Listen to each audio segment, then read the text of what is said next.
Nigat just joined. Nigat.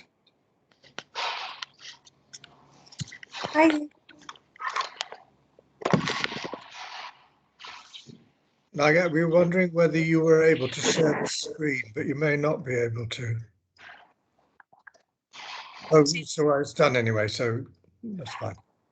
Sorry, apologies. Nigat, will you be able to take charge of them so you know when to change them? Not if I'm not sharing them, I think. Who's sharing them at the moment? I am at the moment, Kim. I can share them if you want. Will that be easier? Yeah. Okay, I'll stop sharing so you can share.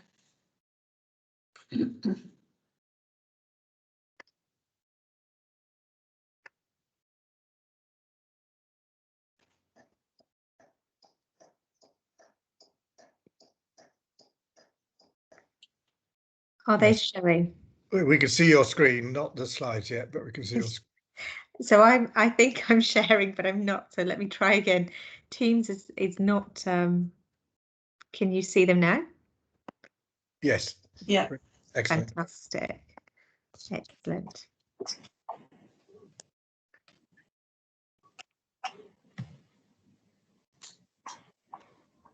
$32.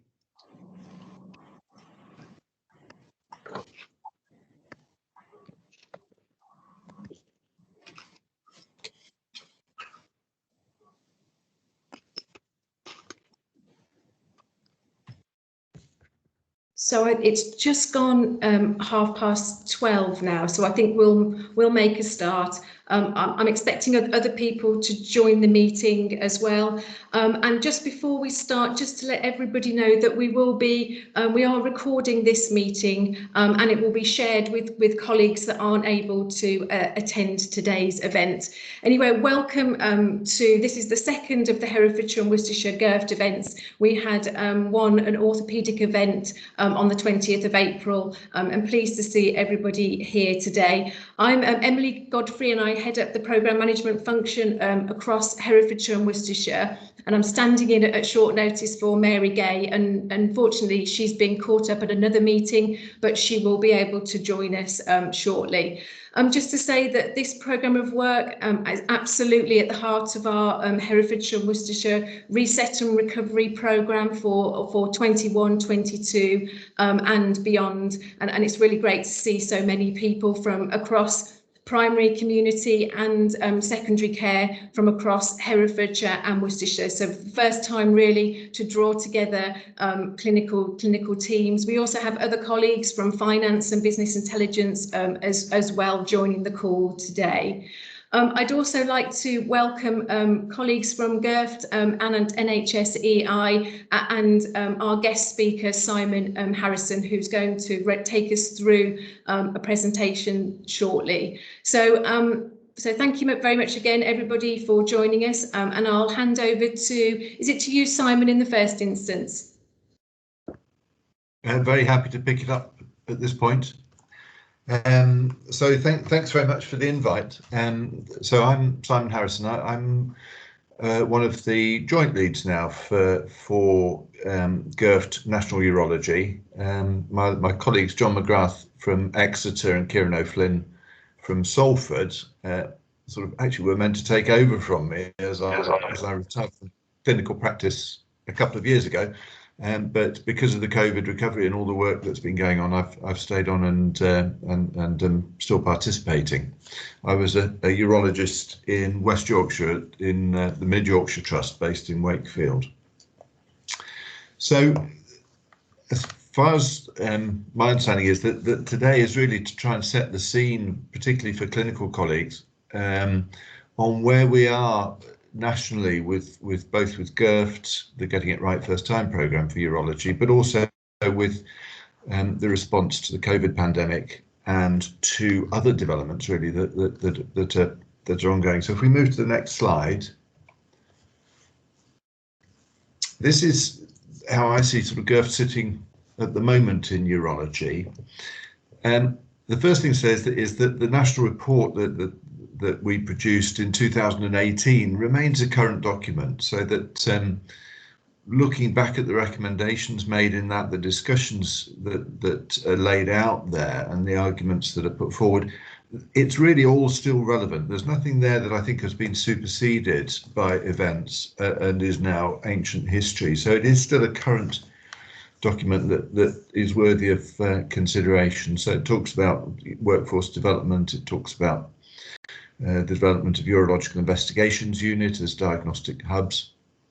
It talks about greater consultant involvement in on-call work, looking after patients with urinary retention, making sure they get timely surgery, looking after people with acute stones to make sure that they don't have inappropriate operations that then mean they have further operations at a later date. It also talks very importantly, I think, about the development of urology area networks. And in fact, that term, urology area networks, was first put forward in that document. And networking has really moved on now and is firmly established in the mainstream thinking about urology.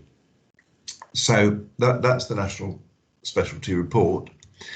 Now, what I call classic GIRFT is the standardized GIRFT methodology of drawing together trust data into as comprehensive data packs as we can put together for each individual trust in the country for their clinical departments, and then going through that data in a clinically led discussion, which is attended by local clinicians, medical nursing, by the departmental managers, and also critically by the trust or members of the trust executive team. And that is still, a really valid and useful format. And in urology, because we were one of the early specialties to roll out in GIRFT, we've started now a program of revisiting, and we've been through two revisit days so far. One was in Somerset and Devon, and the last was in the Black Country. And what we've done is to do classic deep dives for individual trust departments in the morning, and then have an additional meeting in the afternoon where we talk as a urology area network to all of the trusts that are collaborating in a network. And that format seemed to work well. And we look forward to carrying out further meetings in the Midlands, and it's looking as if one will involve the Gloucester Trust with the Wye Valley Trust, and presumably the Worcester Trust with colleagues in Coventry, Nuneaton and Warwick is our understanding, but we'll talk about that further. The point being that there isn't an exact match between the ICS footprint and the way that clinical services have orientated. So that's the sort of standard GIRFT approach. But what's really moved on is obviously the response to the pandemic. And GIRFT has been heavily involved in developing a national response to the pandemic and the reset and recovery of departmental activity. And I'll talk today about the London programme because that's where it started. So we'll come on to that in a minute. The other thing I want to draw to people's attention as a really potentially very, very important development is that of the GIRFT Best Practice Academy. So it's been recognised. It's all very well, making recommendations and asking people to do this, that, and the other. But if there's no real blueprint as to how to enact changes, it will leave each and every system and trust reinventing the wheel all around the country. And so GIRFT has developed the idea of a Best Practice Academy where resources are put together to help people move into areas, develop areas of their service which they might have identified from data are lagging behind. And I think that could become a really important part of everyday NHS life as we go forward. But as yet, it's not populated with much material. It's gaining some, but it's got a way to go. And again, I'll talk about what we're doing on that in urology. I should say that if anyone at any point feels they've got, they want to chip in, and just put the hand up, and we'll make it as discussive as we can. But we've certainly got lots of time for discussion at the end, I hope. So if we move on to the next slide. Okay, so just to say something about data, because I think clinical staff will get increasingly confused by the fact they see the same information presented in all sorts of different formats and areas. So what I want to do is just to summarise for urology where the sort of key sources of data are. For some, the metrics will overlap, so you will see the same metric appearing in multiple formats, but in others you'll find the data is exclusive to that format. So the GIRFT departmental data packs have been revisited with Kieran, John and myself over the last 18 months or so. Some of the data in there is very much as people will recognise from the first round of data packs, which were produced in 2016, 2018, I think was the refresh. But there's also put in some details of contribution to research trials, for example, which weren't there before, working with the National Institute for Health Research. So you can see which departments are recruiting into the critical national trials. So that is, I think, useful and interesting data. And we've also got the GMC trainees survey data for urology. Again, so you can see which departments are getting good feedback from their trainees in terms of their training experience, and which departments seem to be lagging behind. So that sort of extra level of information is going in there. Also got national prostate cancer audit data. And the next resource, which I think people will be aware of, but not necessarily be using as part of their routine work, is the model hospital or model healthcare information. So there's quite a lot of data in there on the urology pages. It will tell you about activity, it will tell you about costs, your staffing, some measures of productivity. The GIRFT metrics, which we'll talk about in a minute, are in there, theatre efficiency. So lots of information, and I guess at the very least I'd expect that a clinical lead would be sitting down with their departmental director and perhaps the finance representative to go through the urology pages of model hospital, perhaps on a quarterly basis, to see where they sit in terms of peer marking. The next lot of information which is rapidly coming along the line is the National Clinical Improvement Programme data, for which urology is a vanguard specialty. So this is consultant level data. All the other information is based at departmental level, but this is consultant level that is provided to individual consultants that they can log on to and use that data both to assess where they are in terms of benchmarking, but also it's a shortcut to get material for appraisal. And hopefully going forward, it will also be a portal for participating in national audits. And then finally, the final sort of data format is the COVID Recovery Gateway document. I sort of know why it was called a gateway, but it's not intuitive as to why that term's used. But essentially what this is a collection of metrics which have been or are felt to be fairly important and key metrics, which allow a department to rapidly benchmark against the rest of the country and in particular against historical top decile performance, which I'll come on to again. So that they can see on some of these key measures how they're performing, and that produces enhanced focus, if you like, on those areas of practice and service delivery. Now, the business of top decile performance is often referred to, and it seems intuitively wrong, because you can't all be in the top decile if there's a spread of performance.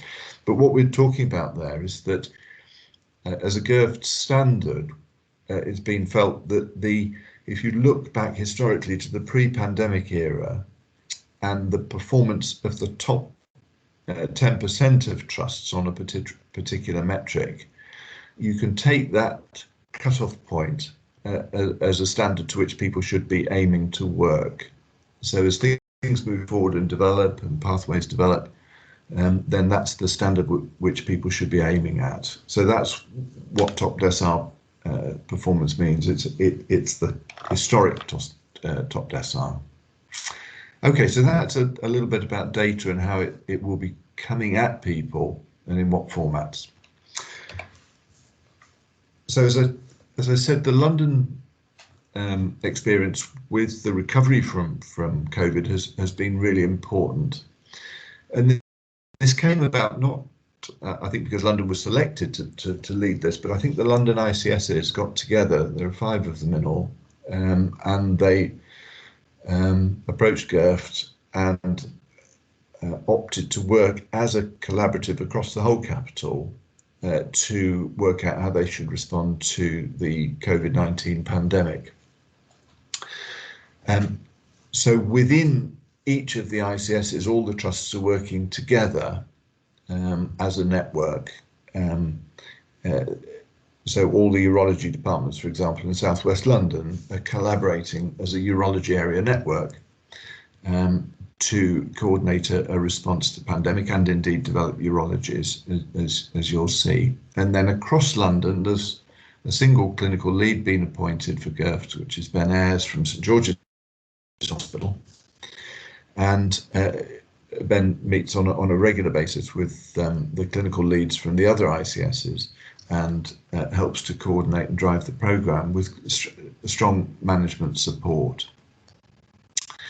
And where London's relevant is a lot of the sort of donkey work's been done by the London teams, and therefore that learning, those resources are now available to other regions. And my understanding is that all of the English regions have now sort of opted to take on the same approach as has been used in London. On the right there, you'll see the Elective Recovery High Volume Low Complexity Guide for Systems, which was published very recently. And this is an example of what's come out of the London programme. So in terms of getting things moving and getting the waiting lists moving again, dealing with the backlog, it was identified that there was a particular problem with high volume and low complexity work. So, for example, cataracts, hip replacements, knee replacements, although you could argue they're not terribly low complex. But in getting those high volume pathways running really well, then there's the ability to make a big impact on the waiting list and also leave space for the lower volume complex work, particularly cancer work. So that's well worth looking at. That's available on the GIRFT website, and that really does give quite a lot of information for you. So if we move on to the next slide, I'll read this out. It won't be totally legible, I'm sure, to some of you if you're sitting away from the screen. But this sets out, if you like, some of the key measures that were put in place in London, some of the key themes that have developed. So the first one is developing clinical pathways, which are agreed both by those who've developed them, by the National Specialty Associations. So in our case, it's BAUS, British Association of Urological Surgeons, and the British Association of Urological Nurses have seen and approved that they look sensible ways of going about things. And the idea is to get a uniformity so that people are working to the same approaches in terms of getting patients moving through similar pathways. The second concept which has been really important has been the development of fast-track surgical hubs. So identifying so-called green sites where you're away from acute admissions and COVID patients, where you can build highly efficient surgical centres. And the Southwest London Orthopaedic Centre, Swelliog, was a sort of pioneering example of that, which predates the pandemic. But hubs have been established across London in each of the ICSs that are developing as fast throughput, highly efficient surgical services. And in order to support this, there's the idea that the workforce should be developed in ways that allow these pathways to work well. So, for example, in urology, you might look at ensuring that there's really efficient nurse-led discharge of patients going through day case pathways and short stay pathways. You can look at the provision of telephone services for contact if someone's got a problem at home and wants support or advice. So getting the staff aligned with the roles that are needed. The next one down, the fourth one, is theatre principles and standards. And I think all surgeons on the call would recognise the frustrations of working in the theatre environment where all the ducks are not aligned. So there's a problem with a lack of beds delaying the start of the list. The checklist isn't carried out properly, the equipment's not there. You know, all those irritations build up and build in huge inefficiencies in the way that operating theatres work. And so GIRFT has documented a set of theatre principles and standards which should help to overcome some of those problems, and importantly set standards for how many of certain types of operation you can expect to get through an operating theatre in a session.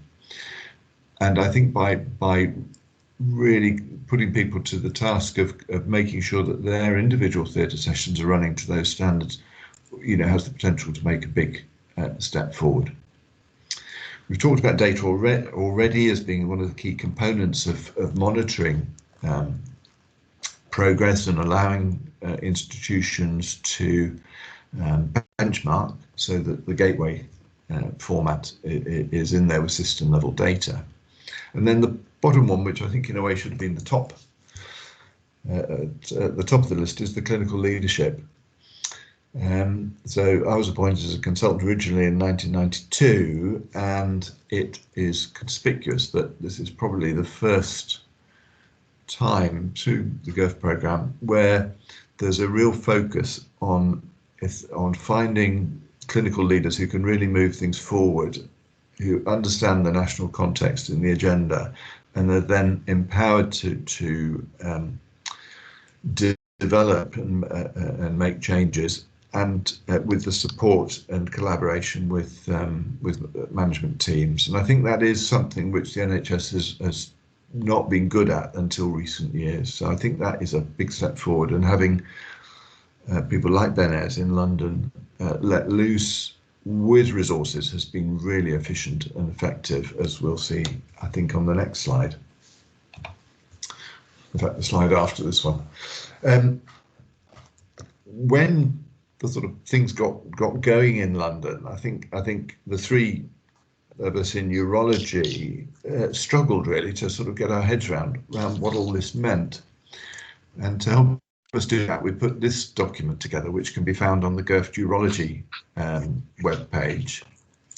And what we were doing really was trying to work out what it would look like, what a framework for getting services up and running would mean, working through from outpatients to sort of pre-op assessment, waiting list management, as shown on this page, and so on. So we've sort of, it forms really a checklist for a department to look at and use and just see if they're addressing the whole agenda that's needed to get a clinical service up and running. So that's probably worth a look at as well for people. It is a bit daunting, because when you start to think about it, there is an awful lot of work that has to be done to shift the dial forwards. But at least it's all written down in one place for you. If we go on then, so that was our sort of first challenge, was to try and understand what we were trying to achieve in London. When the fast track surgical hub idea took hold, then hubs began to get set up, and you can see on here across the lead 5 surgical specialties which are involved with this, These are the distribution of hubs across the capital. Now, in the Worcester, Redditch, Hereford area, this is obviously has to be modified because of geography, but nevertheless there may be opportunities to establish sites where you are relatively protected from COVID, where you can build up real expertise in high throughput, efficient pathway care. And even though not all patients might be able to move or move their care to such hubs, some will, and that may help decompress some of the busier hospital wards and facilities. So it just shows the scope, I think, on that map of how much was achieved in terms of setting these things up. Move on again. Just a word about pathways. Don't try and read this. But for urology, we looked at we developed 5 pathways, and these were put together incredibly quickly, actually, in a matter of weeks, with groups of clinicians meeting regularly on Zoom, getting drafts out, adapting, adjusting them, and then getting them signed off by BAUS and BOUN, as I mentioned. So these pathways cover minus penoscrotal surgery, so circumcision, hydrocele, epididymal cystic excision, those sorts of things, vasectomy. What we called cystoscopy plus, which was typically general anaesthetic cystoscopy, for example, with a bladder biopsy or with removal of a bladder stone, injection of botulinum toxin, those sorts of interventions. Male bladder outflow obstruction surgery was the 3rd pathway, looking at different modalities of treatment, from lasers to standard TURP. Ureteroscopy and stent management focused on diagnostic ureteroscopy, but also management of ureteric stents, which are a big problem if they get neglected and end up sitting for too long on waiting lists. And then finally, there was transurethral resection of bladder tumours. Although that pathway has perhaps been the least used, because all of the trusts felt that they were getting bladder tumour patients in a timely way, despite the pandemic, simply because of the obvious urgency of the situation. So the next slide just shows an example. This is the penoscrotal surgery pathway. Again, don't try and read it, but you'll see there the main headings. So the referral part of the pathway talks about what information is needed to be gathered together before the patient can enter the pathway. And then you've got a planning session, who needs to be there, what information is needed, what decisions get made. Booking and listing covers things like preoperative assessment, which is often done with, or is increasingly done through sort of virtual processes, patient information and consent. And then you move on to preoperative assessment, as I've said, in its practicalities, getting swabs done, for cystoscopic procedures, getting MSUs checked, admission to hospital, the actual surgery itself, the equipment list, staff training, and then discharge and follow-up. So nurse-led discharge often, single point of contact perhaps for patients who've got worries or complications, and then who gets, how you manage the discharge from the service, or alternatively follow up within the service side of it. So that's the format of the pathways. So if we can actually scroll through those, we won't dwell on each of them. So that's the next one. Thank you. So I mentioned the idea of really letting clinicians and managers loose with resource to develop and start to think about things. And in London, the London team has really moved this on to another step. So they've exceeded the original brief, which is to get the recovery underway and the waiting list backlog under some sort of control and reducing. And they've gone on to develop this list of objectives. And I think what this illustrates is the extent to which the networks, the urology networks, which are in place and working together, are really beginning to think about moving the delivery of urology into new places altogether, and really move the whole thing forward in potentially quite dramatic ways. And again, for clinicians on the call, I think it's just a call to arms to say, look, there is a lot going on now, and departments that don't understand the national picture are going to start to look very left behind, I think, over the next couple of years, if they don't really begin to get aligned with this sort of agenda. So let's look at the high-level objectives that they set out there. So the first one was to begin to work with community care services. Ben Ayres commented recently that he assumed that they'd need to talk to primary care, but in fact he then discovered that it was community care you really need to talk about in order to get same-day discharge and develop hospital-at-home services, for example, for catheter removal, catheter management.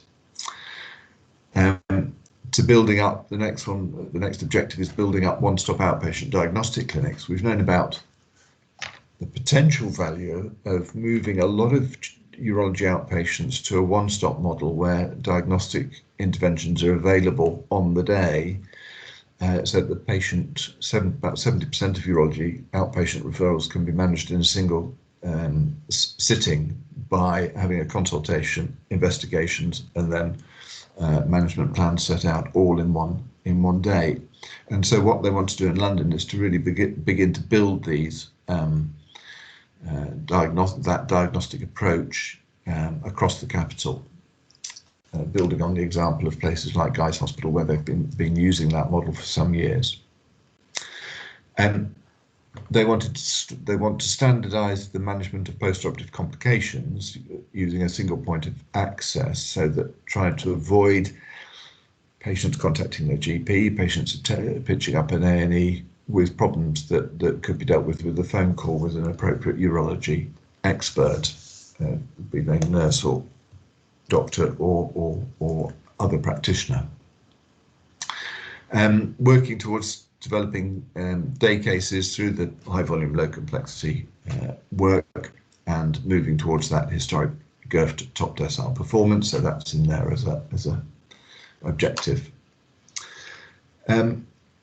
Then what's that? The fifth one down is again building up outpatient work, moving some work which is currently done in theatres in the day case environment into outpatient. So a good example of that would be using lasers to diathermy or to laser small bladder tumours which are picked up at a flexible cystoscopy session, rather than putting the patient onto a day case list for them to come in and have them dealt with under a general anaesthetic. The penultimate one on the list there is to work with primary care, giving information, resources, advice and guidance and so on to try and reduce the number of patients who are actually attending secondary care urology outpatient services. And then the final objective of the group in London is to work on really defining workforce training and education in a way which will support all of these processes. So trying to make the workforce as flexible and dynamic as possible. So I think that's hugely ambitious, but I think that is work that will get done over the next couple of years through the London team, and I think it just shows the scope of some of the change which is going on and the pace of change. And the next slide is, I think, the last of the sort of these scene-setting slides, if you like. This is a bit more about the Getting It Right First Time Best Practice Academy, which I mentioned right at the beginning. So the idea of the academy is to put resources in place that people can pick up. Sort of project in a box is a phrase which is sometimes bandied around, so that you can say, right, well, we've got a low day case rate for bladder tumour resection. What do we need to do to improve that? And then you go to the Best Practice Academy, and hopefully there'll be documents, resources which will allow you to really get the transformation carried out without having to go back to square one. So the work streams that we've got up and running in urology are listed there. So Dominic Hodgson from Portsmouth is leading on bladder tumour resection day case pathways, but also on the wider bladder cancer pathway, which is a long-standing concern for many urologists as being too slow. Richard Hindley is looking at the management of bladder outflow obstruction.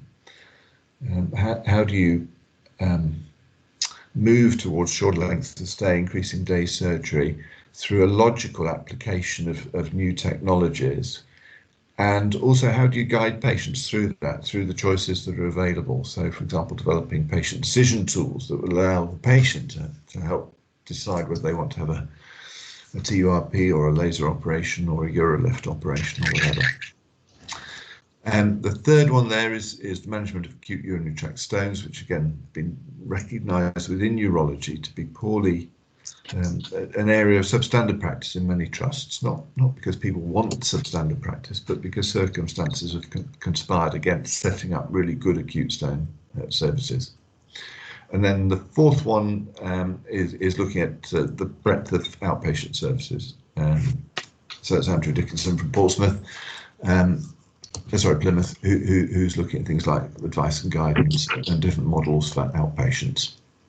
So we've got the chairs appointed, we've got teams in place, and the work's underway, and we're hoping that we know that some of that work is going to be presented at the BAUS annual meeting next week, and then hopefully get onto the website in a more mature format, certainly by the autumn.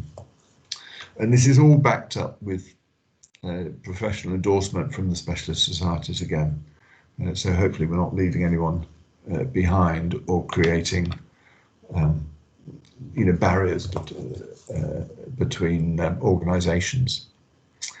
Right, the next slide then sets what I would think of as maybe some of the next steps for the urology teams in Hereford and Worcester. So I hope that in setting out over the last 25 minutes or so, that the national context, that you'll have a better understanding really of where things are at the moment and where they're going. And obviously you'll need to get a clear picture from the ICS and from other colleagues in the Midlands region to work out exactly how you're going to respond to the challenge to reset urology after the COVID pandemic. And the first part of that is really to firm up and develop the network arrangements which are needed to get this stuff moving. We've recently conducted an effort within BAUS to define, to get a clear understanding across the country as to how urology networks are mapped out geographically. And we've got the majority of the networks, I think, understood. And the feedback from that came back from the clinical leads, either in Gloucester or Hereford, that Gloucester and Hereford are forming a urology area network. And as I said, our sort of best guess at the moment is that the Redditch and Worcester department is looking towards Coventry, Nuneaton and Warwick as a network, but we don't have confirmation of that from anyone. The third task, I think, is to review the data sources which are available. You will be getting your GIRFT data packs out soon. That they're available actually.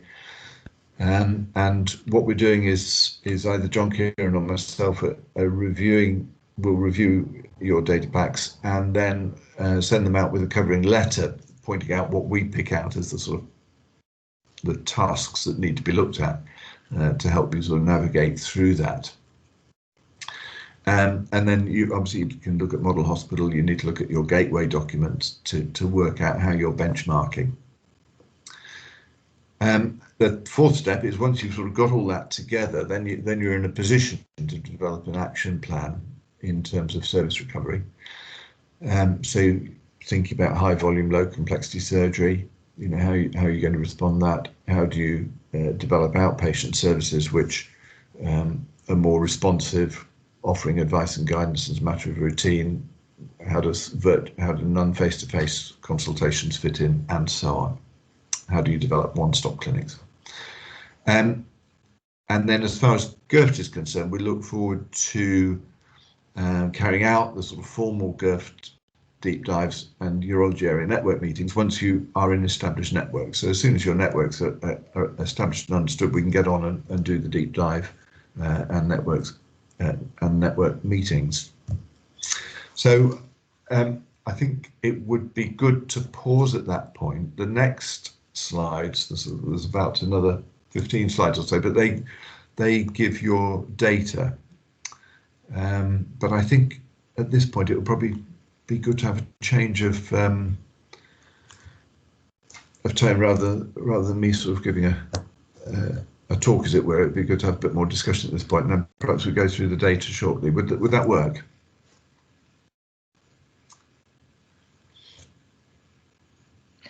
Yeah, thank you. Sorry, I'm just introducing myself before we go. I'm Mary Gay, I'm the Managing Director. Apologies, I was late. I was talking about GIRFT at our ICS exec meeting. So thank you, Simon, that was really helpful. I mean, it does align with, we see, the GIRFT programme being one of the major strands in our reset and recovery, and urology is one of the big areas alongside T&O and gynae that we want to focus on. So that was a helpful introduction to the national picture and the regional picture as well. I mean, I would like to start with a question, then others come in. The networks, and I understand why we do that, but how would that impact on us as an ICS running a GIRFT program ourselves, or would it be part of the network, or would it be the network would take over and run a GIRFT program? Just so I understand. Right. So my feeling is that the urology networks should, once they're established, they should run as the main entity for driving the recovery. Now, the difficulty, obviously, when they're not co-located with the ICS is resourcing those. So, for example, if Hereford and Gloucester and Cheltenham are working as a network, then to support them, there will need to be resource provided from both your ICS, but also from the Gloucester ICS. So I think that's where the complexity will come in, is how do you support networks that cross boundaries? You're not, it's definitely not a unique situation. My own trust, the Mid Yorkshire Trust, works with Barnsley, and Barnsley's in South Yorkshire, and we're in West Yorkshire and Harrogate. So I think it's an administrative challenge as much as anything. Okay, thank you. That's helpful. We look forward to hearing more of that. So open up to any other questions, comments?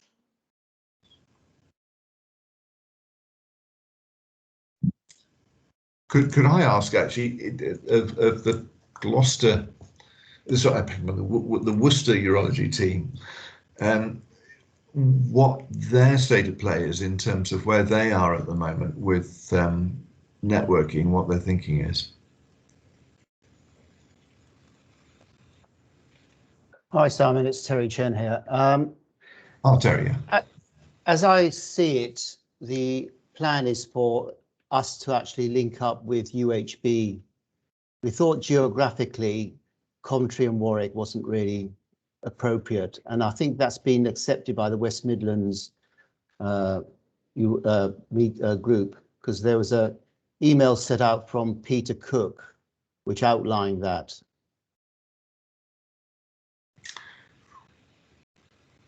And it does actually include Hereford, so I'm interested in the fact that Hereford is moving towards Cheltenham and Gloucester. Anybody else got any information on that? Hi, Simon. Sadel Makar. I happen also to be the vice chair of the West Midlands Expert Advisory Group for Urology, and it has been round and round in circles over the years, and it's fair to say that nothing has been decided as yet. So further iterations, if you like, of dividing the West Midlands into sub-regions have come and gone. At the moment, nothing has been decided. What I can glean is facts on the ground quite often dictate what eventually will happen. And it looks like the Black Country is sort of going into two, or the northwest of the region is going into two areas, one around northwest Midlands, which is Stoke, taking most of Shrewsbury with them, and one around Wolverhampton taking most of the Black Country with them, one around Worcestershire, which according to what's being mooted there, as Terry said, Hereford and Worcester together and aligned with Birmingham. However, there has been previous iterations aligning Hereford and Worcester with Coventry. So it's not very clear.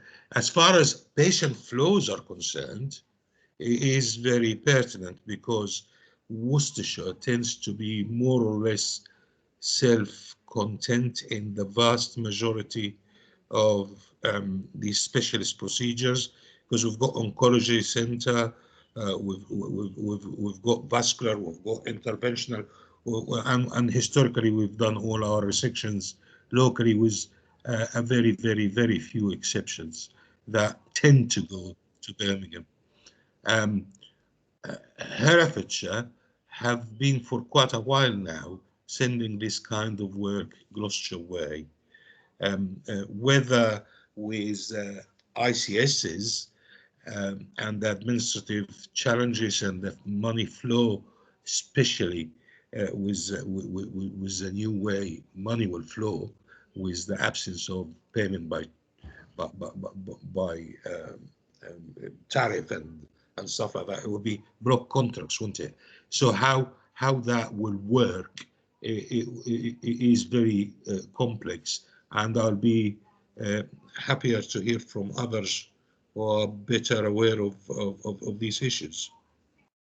Yeah, I can see Paul, our director of ops, with his hand up, so he might have some news about that. Mahmood, yes. Thanks, Simon, for giving me a chance. First of all, we need to make it very clear this is a meeting which is meant to be discussed the way forward for the 5 conditions you have put forward, which we need to look at. High volume disease. I'm sorry, Adele has taken it to the cancer bit, which is a high complexity and low volume. So let's put it aside, which historic arrangement has been there. Coming back to the actual point, which we need to look at how we can. I remember discussing with you when you visited us in 2017-18, was the area network is meant to be a bilateral association, a bilateral help each other. Talking to you at the time, you gave us a recommendation. We worked enormously. And if you look at our data, what we have achieved since 2018, we have established out of hospital a diagnostic center for urology, which is a standalone diagnostic center, which has cystoscopy, which has urodynamics, which has flow rate, which has a LATPB facility, and seeing a patient, which run 5 days a week. And our patients' waiting time for a cancer, if we look at the first, is 3 days. If you look at all our data, a 2-week wait referral is seen within the same week if they are referred on a Monday or Tuesday. The patients who are referred on Friday seen next Monday. So that's a big achievement from that point of view. You get a cystoscopy on site immediately as a hematuria workup. You have a BPH one-stop clinic in which the patient is seen, sorted out, given medication, and discharged or followed up. I'm going to work on a female urology bit of that in the future to establish a one-stop clinic for that. So it's a big achievement which we have achieved. And we don't have any surveillance cystoscopy waiting now, which we have, which we are on target. Even due to COVID, we kept running because we were out of the main building. So we have done what actually GIRFT has said us to do. Coming back to stone diseases, we actually have increased our rate of primary ureteroscopy, and we have now on-site lithotripter. So we basically provide the stone treatment with the lithotripsy if they come through emergency on almost a once or twice a weekly basis. And we are quite happy to help our neighbors or other trust if they can refer a patient to us. We are doing day cases. Our day case rate at the moment is around 91.7%. We are 7th in the country in a urology day case percentage ratio, if you see it from our data. And sorry, yes, you want to say something? No, exactly. I mean, this isn't a deep dive today. It's a. No, I'm just telling the whole Yeah, no, strategy. absolutely. And I think the point is that if there are good models, well, there will be good models of practice. And if, for example, you've been able to develop excellence in terms of one-stop outpatient facility, it's a question of can that be more widely used to help out neighbours who are struggling? Can it be copied and developed in other centres? So that's the sort of approach that networking can bring in. Yeah. And Paul, I think Paul Brennan. Can I just make one more point before I go? Sorry, Paul. Yes, go. Just one more point before I just finish. That yes, we are out there. We are telling our neighbors, because now Paul can tell you that we are now helping them to do their surveillance cystoscopies. We done 70 last weekend actually, and we're going to do every weekend for them with the workforce available. So aiming to do 1,000 in the next 2 or 3 months. We have already contacted our neighbors, Trust, Gloucester, Shrewsbury, and Worcester, to send us the lithotripsy patients, which we can provide them. It's a bilateral talk, but again, it comes about the different way of treating the stone. So that's where we are restricted, but we are open to help each other. Okay, thank you for that. Yeah, Paul Brennan. Hi, Simon, thanks. I mean, I was just going to say, in terms of the comment Mahmood made, he's absolutely right in that we've been sending the surveillance cystoscopies to Wire Valley Trust, which has been very helpful and very supported. And in terms of the point that Terry and Adele make, our alignment in terms of network, it will be with UHB rather than Coventry. Right, that's interesting. So I guess we're sort of going back to the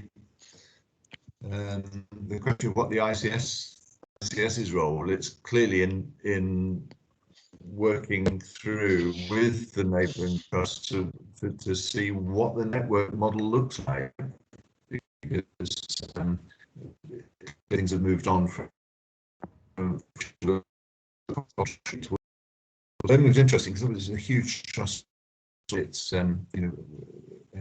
already one of the biggest trusts in the country.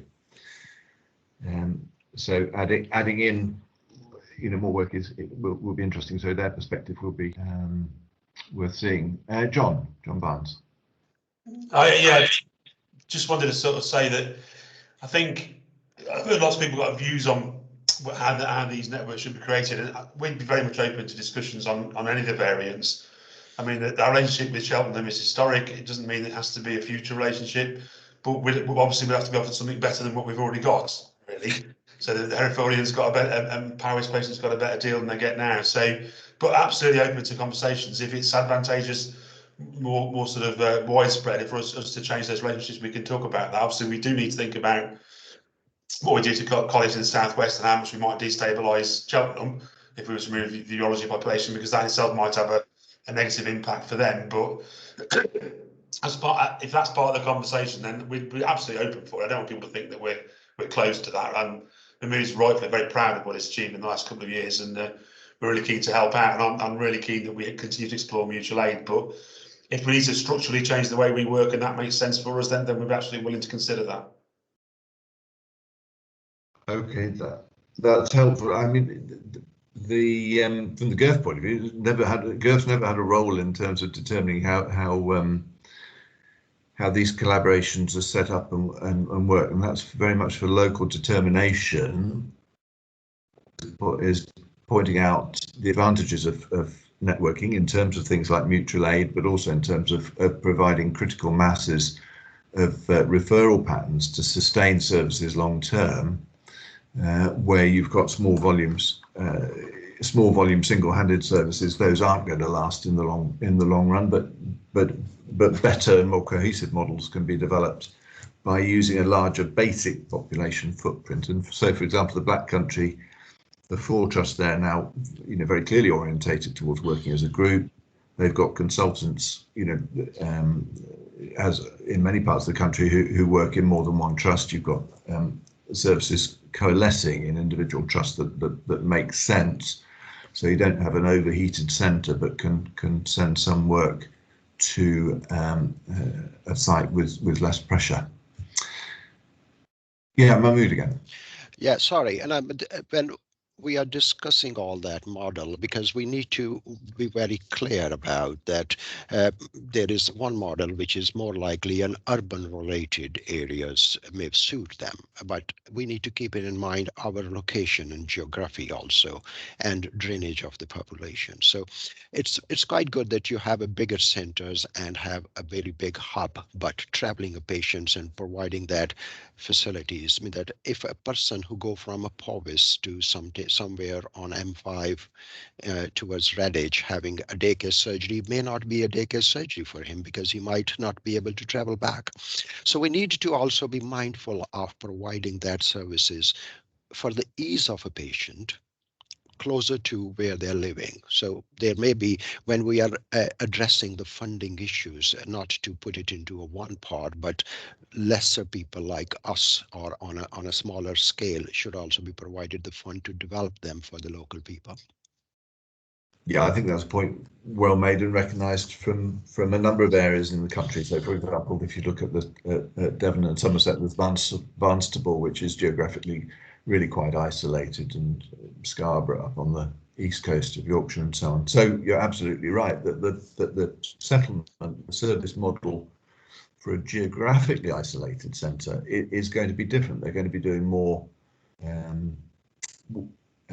They're going to be doing more of that sort of borderline work, which is semi-specialised, if you like. Any other sort of comments or questions, or should we move on and just have a look at some of the data which is currently sitting there for the area? Okay, well, if we do that, if we go back to the slides, then that would be helpful.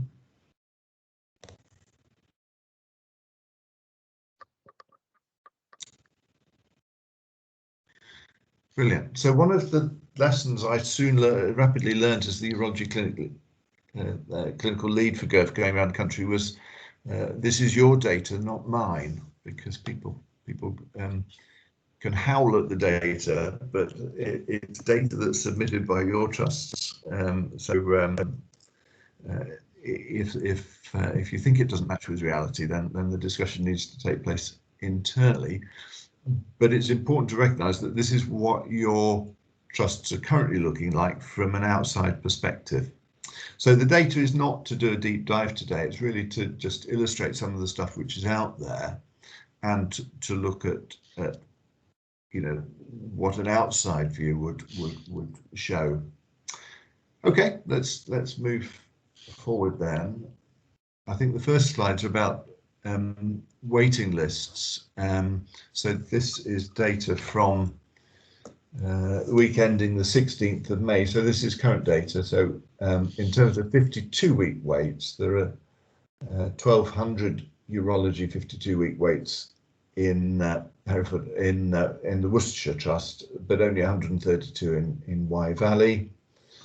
And in terms of 18+ week waits, I presume those are breaches, that there's about 3,000 in Worcestershire and 500 in the Wye Valley. So it looks like the pressures are quite different between the two trusts in terms of scale. And we saw that in London very much. There are some trusts in London who are really struggling, and others who are flying along reasonably comfortably. And then we've got data here on the next page, looking at P2, P3, P4 waiting lists, again with Worcestershire above the Wye Valley Trust, just rolling through the weeks there. And again, so 23rd of May, right at the end, in terms of P2 work, 119 in Worcester, just 70 in Wye Valley. P3 waiting list 268 in Worcester, 123 in the Wye Valley. Next slide, please. So this is all stuff I would think that you're aware of. These are the cancer waiting lists again. All the cancers appearing obviously on the P2 waiting list, and you can see about 60 cancer patients on the waiting lists. And then there's a lot of focus at the moment on the restoration of activity post-COVID. So how does current activity compare with business as usual? So it looks like there's a bit of a difference here in that Wye Valley Trust, just get that bottom line, for outpatients, for example, is slightly exceeding historic baseline, whereas the outpatient activity in Worcester is about 40% of historic baseline. So that would suggest there's been a real difficulty in getting things up and running, or a real turning down of demand from GP services for urology appointments. Ordinary electives, you can see the significantly below pre-COVID level, but day cases doing pretty well, up around about 90% of pre-COVID day activity. So again, I'll just, anyone who's got sort of further comment or richness to add to that, do put your hand up.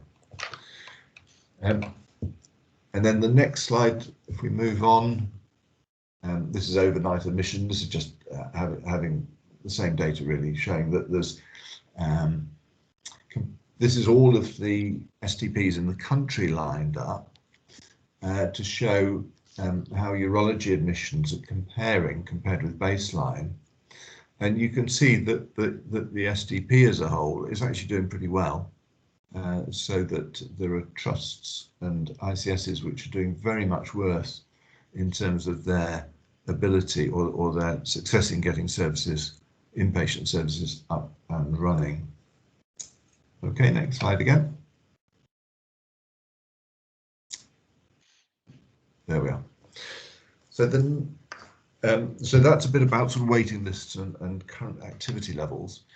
And I'll just introduce the gateway document, and the advantage of the gateway document is it's pretty up to date. So it looks at 12-month data, but up to quite recent times, Q2, Q3 of 2021. And again, just for interest at this stage, really, the list of metrics that have been picked out as being perhaps particularly relevant to urology recovery is shown there. I'll just run through them again because it would be difficult for people to read them. So if we look at day case rates for male bladder outflow obstruction, the first column there, it gives the time period, and it's a 12-month data period up to that point. The GIRFT standard is the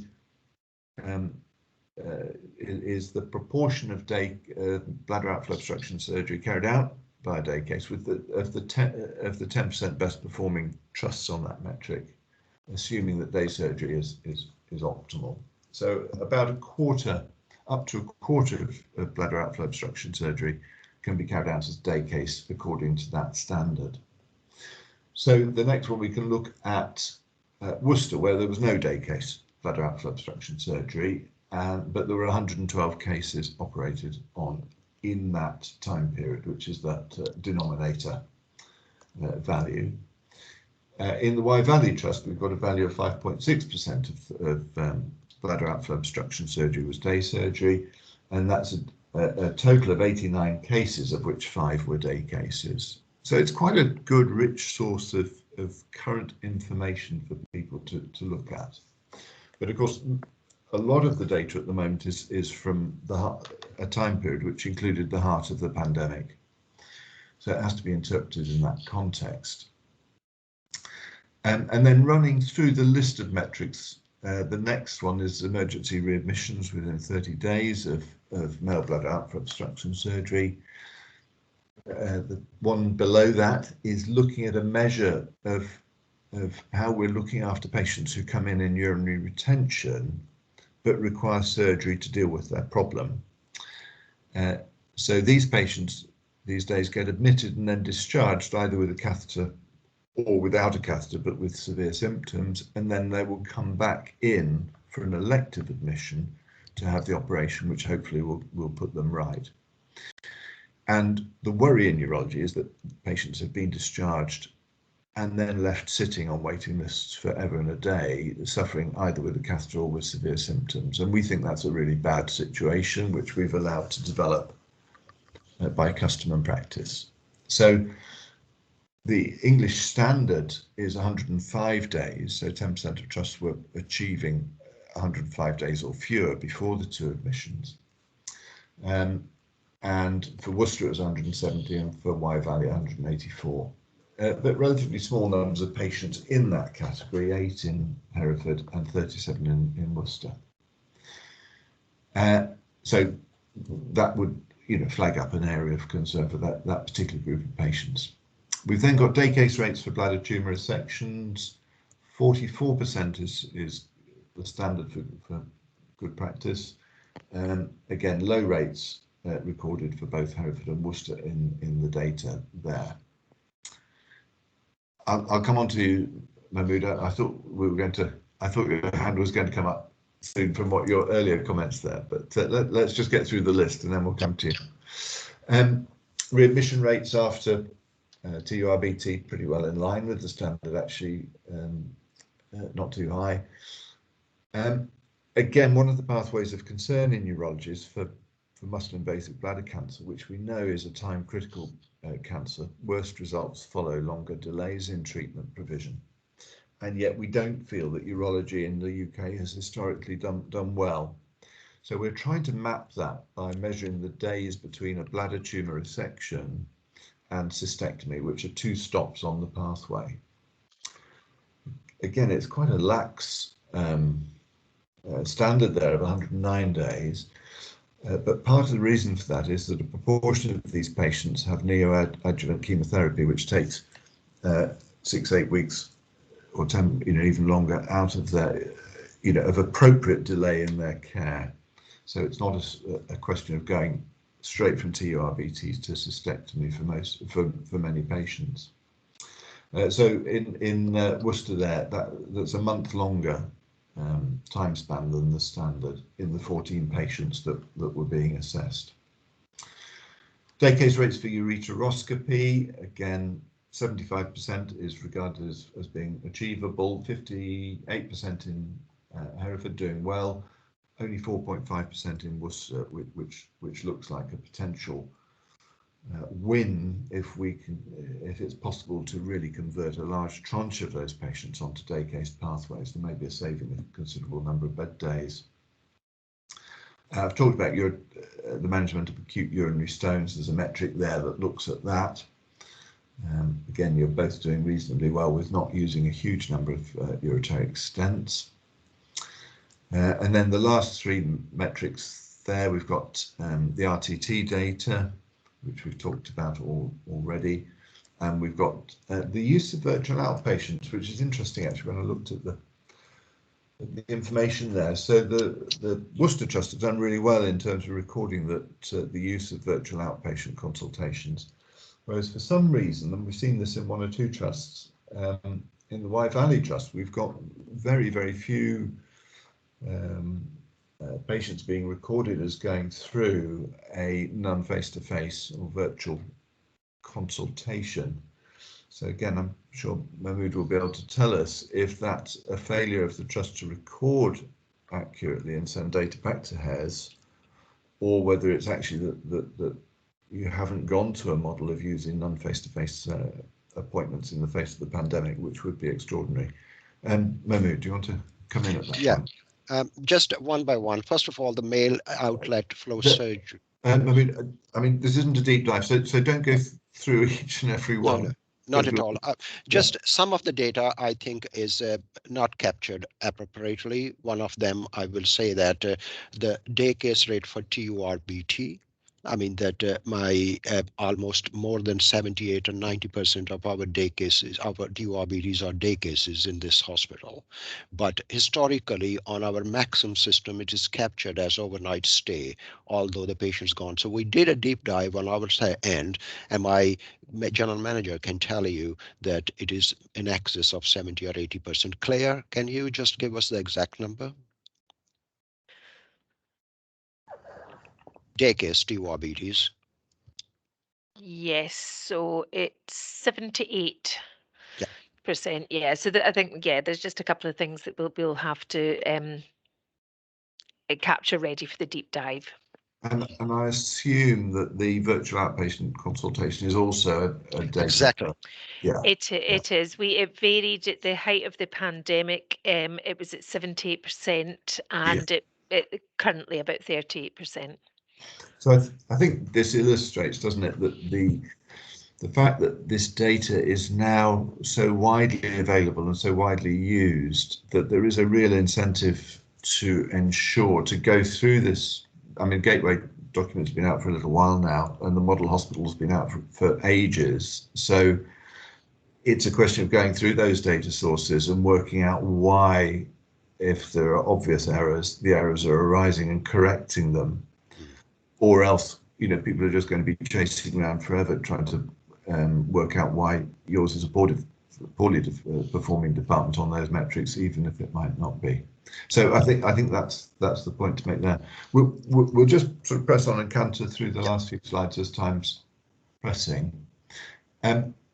So on the Gateway document, that page I've just shown you is the so-called Sentinel metrics. So they're felt to be key pages. Or key metrics, I should say, but there are secondary metrics which come on the next page. And again, just to give you a flavour of them, we've got other data on acute stone management there. We've got information on average length of stay for inpatients for male bladder outflow obstruction. We've got lengths of stay for patients undergoing percutaneous nephrolithotomy, lengths of stay for bladder tumor patients, and for cystectomy patients, readmission following cystectomy for cancer, which on data from Worcester is up at 25%, which is high. And also on the Worcester data, the other interesting thing is that the number of cases in the last 12 months is small for cystectomy, so 12 cases being picked up there.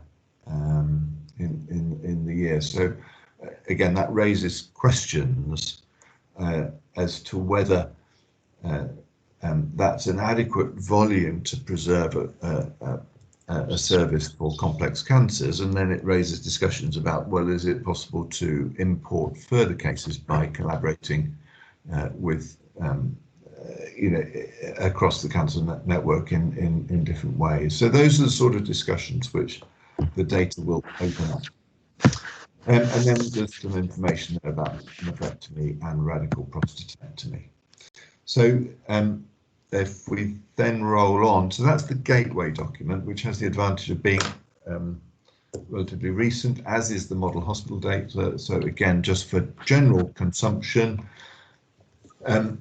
Again, here we've got the model hospital format. So this is, in this case, the STP data. So that's all the country's STPs.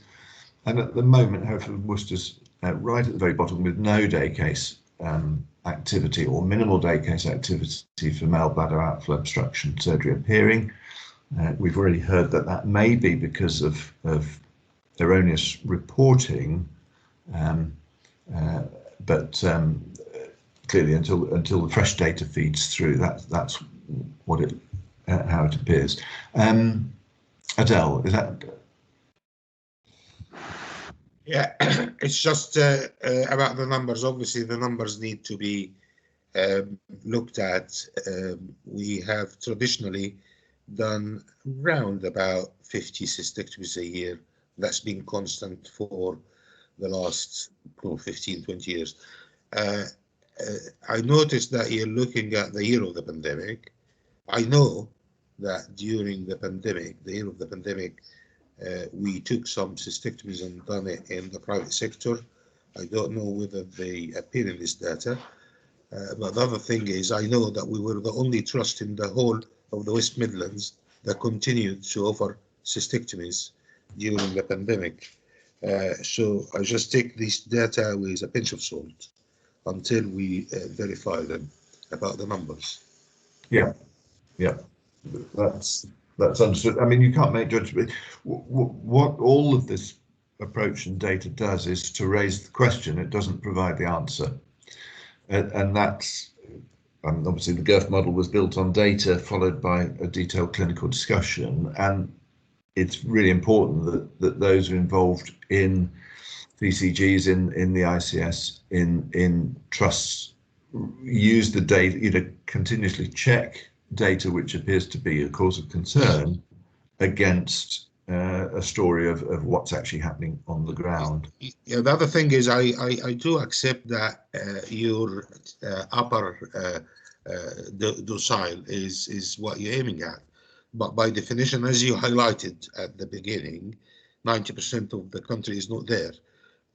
So it would be helpful, I would have thought, if another column will show where is the median for the whole country as opposed to the top docile only, because that will help in the comparison in performance between departments. Okay, so in the GIRFT data packs, then you get the average for the country as a whole. So that's the standard way of doing it.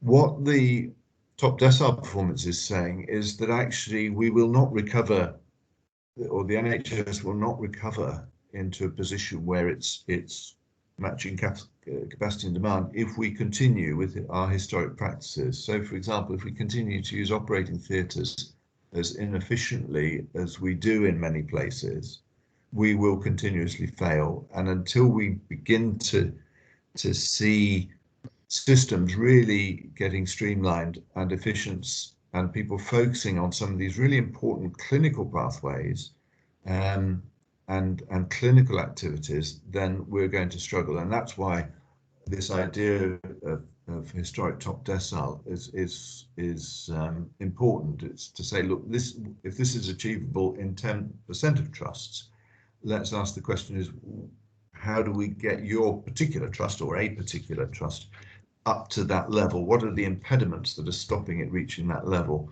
So this is we're in the first era, aren't we, of benchmarking, where we've actually got the ability to ask those questions. So up until now, we've been working in closed silos which are like black holes. They emit no light or information, and therefore anything can be going on. And certainly going around the GIRFT visits, there were some, one or two really odd practices which I came across, and you thought, well, how's that managed to carry on for so long when the rest of the country is doing something completely different? So I think that's where this data is shining light on what's achievable. Paul, there's a hand up there. Yeah, just a very hi. Thanks for putting everything together. Just a very brief point, which is it would be helpful to know the data for the Cheltenham group. So if we're looking at the ICS, Hereford and Worcestershire, and we've got patients going out of the ICS to another provider, it would be helpful in the data set to see what the outcomes are for Cheltenham, just for comparison, and that seems to be missing. So if that could be shared maybe at a later time in one of your deep dives, that would be helpful for us. Yeah, so the deep dive you're on, the data packs which are sent by GIRFT to individual trusts are the property of those trusts, so that if you wanted to see that information, then it would be a question of approaching the Gloucester Trust, and I'm sure they'd share it with you. But that's the sort of technical way that goes around it, because clearly the idea of GIRFT was to add a level of sort of confidentiality to the discussion, so people could really put it all out in the open and talk openly about their successes and difficulties. Okay, thanks. I just think it would be really helpful if we're to talk about time from TURBT to cystectomy, if we're looking at what's happening in our patch, what happens to patients who go out of our patch. Yeah, so that should be shareable, certainly through you know, at whatever level you like, but certainly should be available through the peer review of the Council of MDTs. Ian. Yeah, it was I just responded to Paul in the chat. We can use Model Hospital and Model Health System to view these metrics for the Gloucestershire system as well. So you'd be able to see how they perform against those metrics. Excellent. Is there another hand up? No, I think we're there. Again, just running through the metrics. Then, if we move on to the next one, we've got this is that waiting time between an admission with retention and coming in for your operation for your bladder outflow obstruction. So it looks like there's these patients are not getting a great deal at the moment. Moving on, next slide again. Day case rate for bladder tumour resection. We've heard from Hereford that is an underreporting of the current situation, but that is the page that appears on Model Hospital. So there's every incentive to get yourself up in that right-hand green category. But notwithstanding the specifics, I think what this display does is it shows what is achievable by how many trusts. So here we're talking about 3 or 4 real enthusiasts getting above 60% day case rates for bladder tumour resection. But if you're looking above, say, 40%, you've got perhaps, you know, a dozen trusts achieving that. So it gives you a feel of how you're performing and what's achievable elsewhere. That's the next page is readmissions after bladder tumour resection within 30 days. Day case rates for ureteroscopy follows. We can look at that. And there we've got you know, very respectable performance in Hereford. Again, a real struggle in Worcester. I don't know whether, as I say, we're not doing a deep dive today, but apologies to jump in, Simon. I'm Wasim Mahmoudi. I'm the Stone lead in Hereford. Again, right. I mean, hi there. I'll again question the 65.7. I'm sure we are higher than that. We seldom admit a ureteroscopy. I think now and again someone might have to stay overnight for social reasons, but I'll definitely go back and look at those figures again because you know, I'd probably say we're closer to the 90% of sending them home on the same day, but I will look into that figure for you. Thank you. Yeah, I mean, it's yeah. If you get your performance accurately recorded, that's fantastic, and it probably is just one discussion to work out what's going wrong. Terry, do you want to sort of comment on Worcester and day surgery? You're on mute, Terry.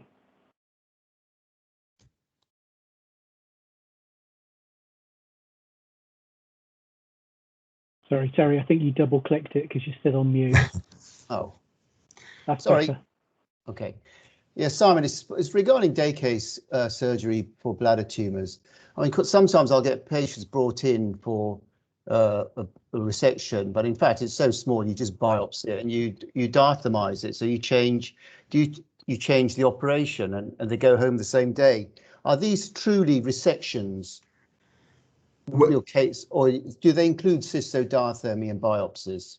They're coded as resection, so that the coding is usually, my understanding is it's usually from the discharge summary.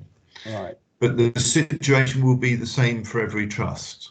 So, you know, every trust will also have patients with small bladder tumours that they diathermy instead of resect. So there may be some element of you know, variation in reporting, of course there is, but I think checks that are done on HES data generally show that it's surprisingly reliable.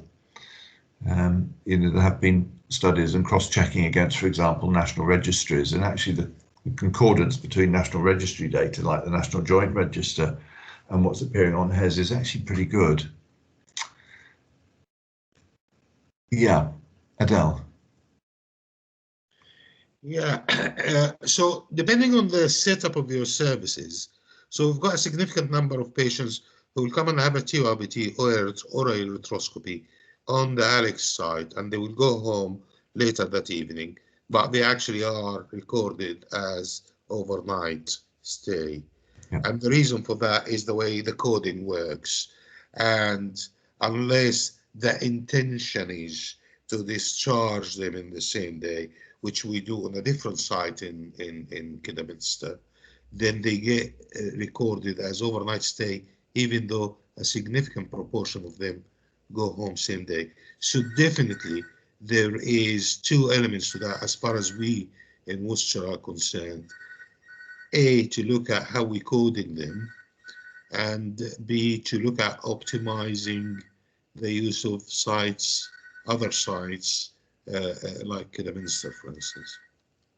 Yeah, I mean, there's no reason for patients not to go through a day case pathway, even if they're going through an inpatient ward. So if they're perfectly suitable for day surgery, even though the bed they may sit in as they recover from their ureteroscopy may be actually on an inpatient ward, it can still be a day case pathway they follow, and it can be recorded as day surgery. So there's no, the site doesn't determine how they're set up. Anyway, that's the sort of detail that evolves, isn't it?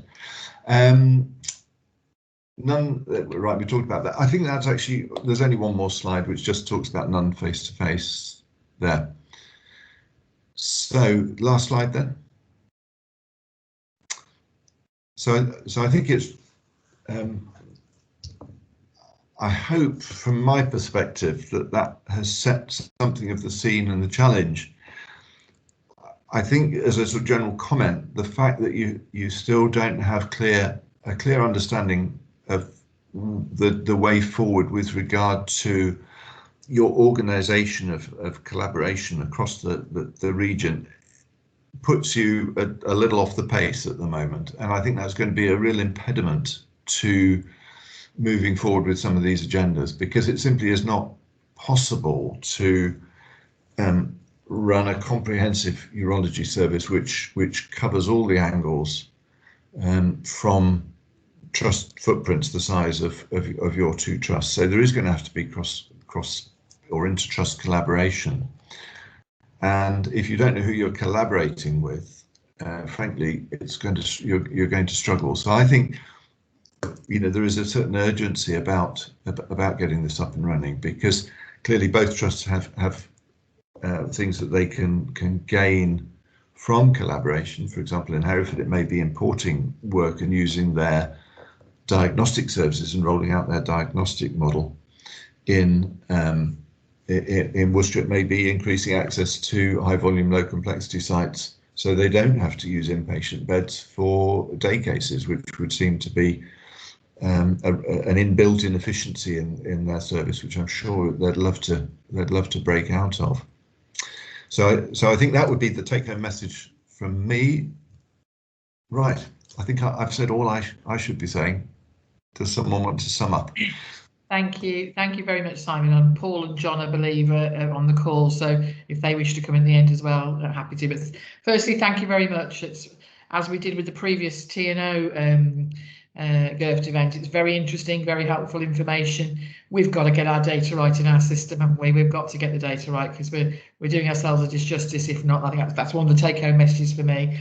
I do agree this network, you know, I think a lot of us don't understand that and what that means to be. We need to clarify that. But withstanding that, this, you know, there is some improvements that we can see here that we could make across our ICS. And just people know next week, the chief operating officers and the chief medical officers across the system are meeting, I think it's Tuesday next week, to discuss how we take forward these GIRFT programmes. We've got our clinical leads identified, and that's great, really welcome that. How we link with the region, where do we start first? Where's that action plan that we talked about? Well, how can we get this started at speed and pace? I've just come from the ICS executive, looking at the numbers overall, not just urology, of our reset and recovery, and quite a challenge to us that we need to speed up our processes. We need to get GIRFT embedded, make some of these improvements, get the data right first so we understand where we are. But, you know, we will engage across primary and secondary care, because some of this, I think Lauren put in the chat, some of this, you know, primary care could potentially help us more and do things differently on these pathways to help to help help speed up the process of seeing these patients. So, today's been a really good start to the event. The deep dive is important, but we need to decide our approach next week. We'll come back out to you all. We'll commit to come back to you all with what that agreed approach is, and get particularly the clinical leads involved in how we can take the next steps forward in our improvement journey and deliver some of these GIRFT improvements that we can see. So happy to take any comments, and if Paul or John want to say anything, or anybody else wants to come in, I think that would be helpful. I think, is it Mahmood from, you from Wye Valley, are you? So I think you're on mute. Thanks everybody for organizing, Simon. Interesting data to present, and it give us an insight into looking inwardly and trying to improve it. I believe the next war is on the data collection. We need to have our information department to be more robust and collecting each and every case slightly differently, so that we can show the numbers in actual sense. The other thing is we are here to work collaboratively, and we can tell our colleagues we are happy to share if we have anything which we can help. And similarly, we will also look forward to you if you can help us in certain areas.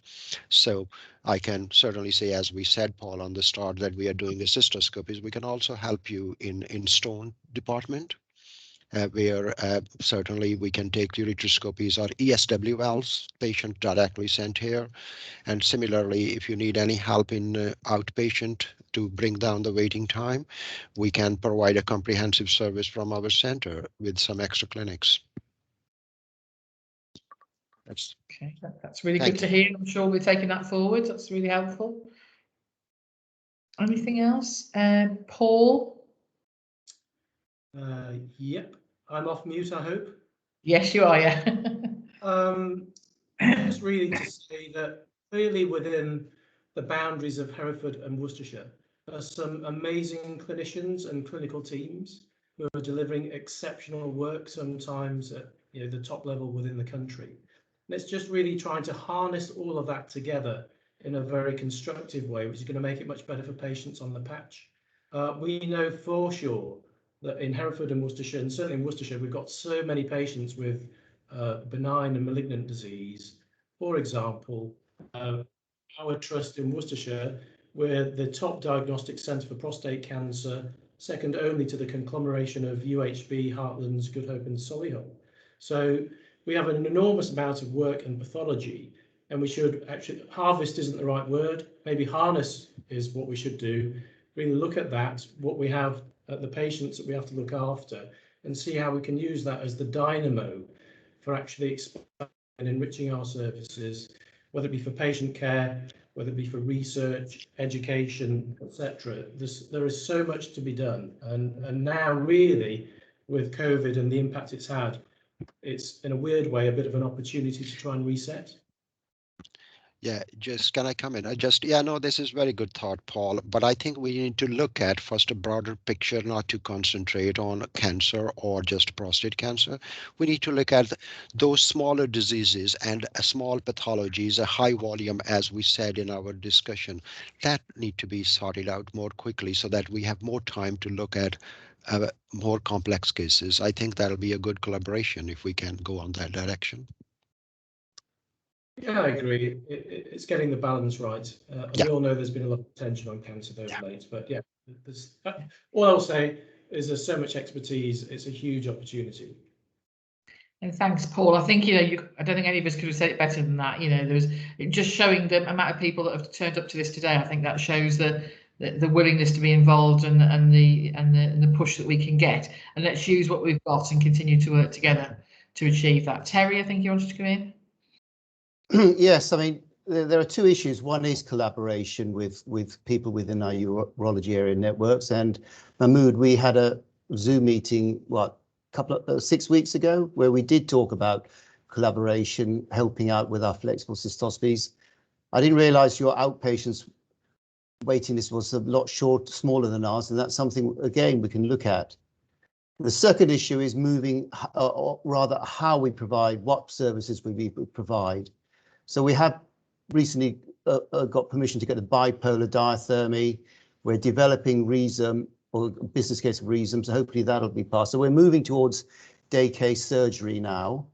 And I think from the previous GIRFT visit, Simon, I think the recommendations is that we're actually a small department doing extremely well.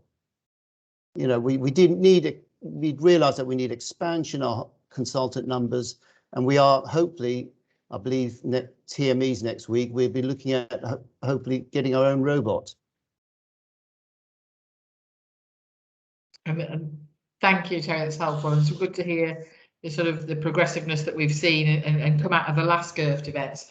So this is a real opportunity now to take that even farther forward and learn from whatever network we're going to be in, but also across our ICS as to what we can achieve, because you know, this is part of our reset and recovery, and you can see the numbers. We've got a lot of patients waiting at the moment, and we need to think of how we manage that over the next year or two, definitely. Okay, anything else anybody wants to comment? Okay, so we'll commit to you to, we'll, you know, try and get some clarity on this network situation. We've got the planning meeting for GIRFT overall next week, and we'll come back to each and every one of you to outline to you what the next steps are, because we need to take some some early wins and some changes quickly whilst we're doing the longer term reset of these services as well. So that high volume work is probably where we will be focusing on, but we'll come back to you with that for definite. Anything else anybody wants to add? Can I just, Mari, can I just ask that if it's going to be that route, then I think we should also invite a Gloucester area network a lead also. That will be very helpful actually, because traditionally and historically we have been at 3 county centres before, and there is a lot of potential from them also. That'll be a good idea. John Eaton or Beryl Patel might be a good idea to call them. Yeah. Okay. Thanks. We'll note that. Thank you. Yeah. Thank you. I think that's a good point, because we don't want to go off in a different direction, do we? Okay. Yeah. Terry, did you want to come back in? No. Okay. Thank you. Thanks. Okay. Anybody else? Okay. Thank you. Just on behalf of everyone, Simon, thank you very much for your time and very interesting presentation. And I think Ian Ellis is on the call from the region, our GIRFT lead at the region as well. So thank you both for the time, and we will make sure we come back to you much quicker this time with what our next stage of actions is following this event. Okay. Thank you very much all. Thank you. Thank you. Bye. Bye for now. Thanks, Mary.